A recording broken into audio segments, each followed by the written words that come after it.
National હાઈવેથી Bagdana તરફ જવા માટે દિવ્યેશ સોલંકી છે તેમનો કાફલો અત્યારે રવાના થઈ ચૂક્યો છે।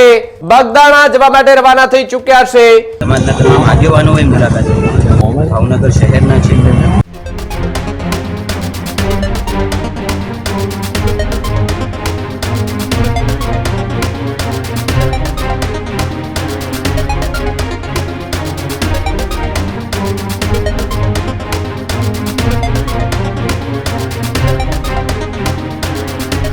महत्वपूर्ण समाचारों में आगे बात करिए भावनगर नहीं तो भावनगर थी दिव्યેશ સોલંકીનો કાફલો બગદાણા જવા માટે રવાના થઈ ચૂક્યો છે ને મોટી સંખ્યામાં કોળી સમાજના આગેવાનો જે છે તે ભાવનગરથી બગદાણા જવા માટે રવાના થયા છે। ત્યારે બગદાણાની બબાલને લઈને મોટા સમાચાર સામે આવી રહ્યા છે કે જ્યાં નવનીત બાલદિયા પર હુમલો કરવામાં આવ્યો તે હુમલાને લઈને સૌથી મોટા સમાચાર કોળી સમાજના યુવા પ્રમુખ દિવ્યેશ સોલંકી બગદાણા જવા માટે રવાના થઈ ચૂક્યા છે। ભાવનગરથી મોટી સંખ્યામાં કોળી સમાજના આગેવાનો બગદાણા ખાતે પહોંચી રહ્યા છે। ત્યારે ઘટનાના 13 દિવસ થયા તેમ છતાંય પીડિતને ન્યાય ન મળ્યા હોવાનો ગંભીર આરોપો જોવા મળી રહ્યા છે। નવનીત બાલદિયા સાથે જે છે તે મુલાકાત પણ કરવાની છે, એમના પરિવારજનો સાથે મુલાકાત કરશે। ત્યારે આપના દ્રશ્યો દેખાઈ રહ્યા છે કે જ્યાં ભાવનગર નેશનલ હાઈવેથી બગદાણા તરફ જવા માટે દિવ્યેશ સોલંકી છે તેમનો કાફલો અત્યારે રવાના થઈ ચૂક્યો છે। સાથે જ 50 થી વધુ ગાડીનો કાફલો જે છે તે અત્યારે ભાવનગરથી નીકળી ચૂક્યો છે અને બગદાણા જશે। બગદાણા નવનીત બાલદિયાની મુલાકાત કરશે, એમની સાથે સંવાદ કરશે। સાથે જ અત્યાર સુધીની જે તપાસ થઈ છે તપાસને લઈને પણ ચર્ચાઓ જે છે તે કરવામાં આવશે। ત્યારે કોળી સમાજના યુવાનો જે છે તે મોટી સંખ્યામાં આ જે રેલી સ્વરૂપે જે બગદાણા જઈ રહ્યા છે ત્યારે દિવ્યેશ સોલંકી જે પરસોત્તમ સોલંકી કે જે એમણે પણ મુલાકાત કરી હતી, સાથે એમણે પણ વાત કરી હતી, ટેલિફોનિક વાત કરી હતી। દિવ્યેશ સોલંકી પણ એ હનુમંત હોસ્પિટલમાં જ્યારે દાખલ હતા ત્યારે ત્યાં પહોંચ્યા હતા, મોટી સંખ્યામાં એમની સાથે લોકો પણ પહોંચ્યા હતા। પરંતુ અત્યારના દ્રશ્યો કે જ્યાં 50 થી વધારે ગાડીનો કાફલો જે છે તે અત્યારે બગદાણા જવા માટે રવાના થઈ ચૂક્યો છે અને બગદાણા ગયા બાદ નવનીત બાલદિયા છે એમની મુલાકાત કરશે, એમના ખબર અંતર પૂછશે।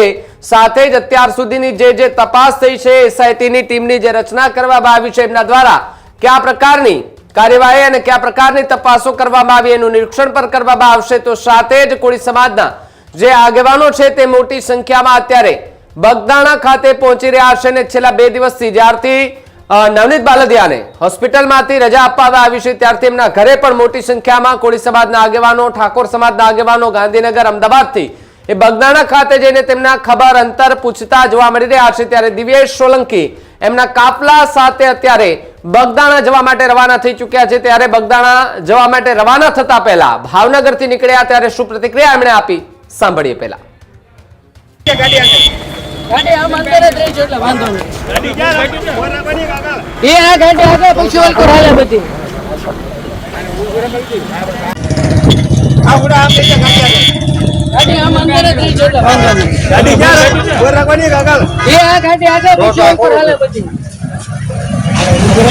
આગળ એ ઓલે ગાડીઓ ને આલવા દેજો બીજાને હાલે હાલો ભૈયા એ ભૈયા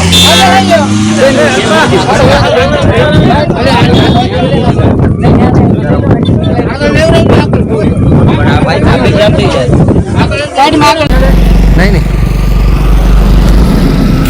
वीडियो पार्ट उसमें आएगा।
આવજો ધીમે ધીમે. બસ બસ 2 મિનિટ 2 મિનિટ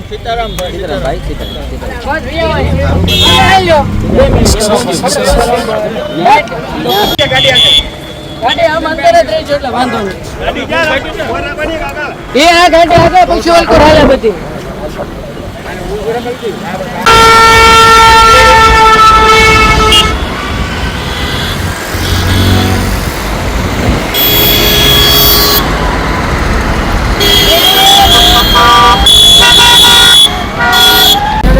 નહીં નહીં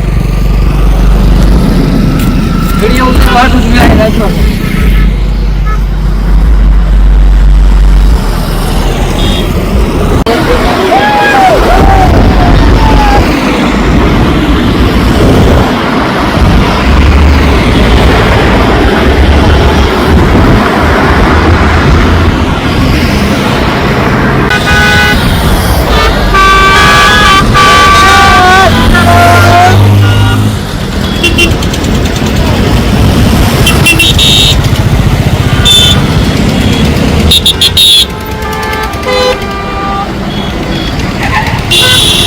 નવનીતભાઈની મુલાકાતે જઈ રહ્યા છો.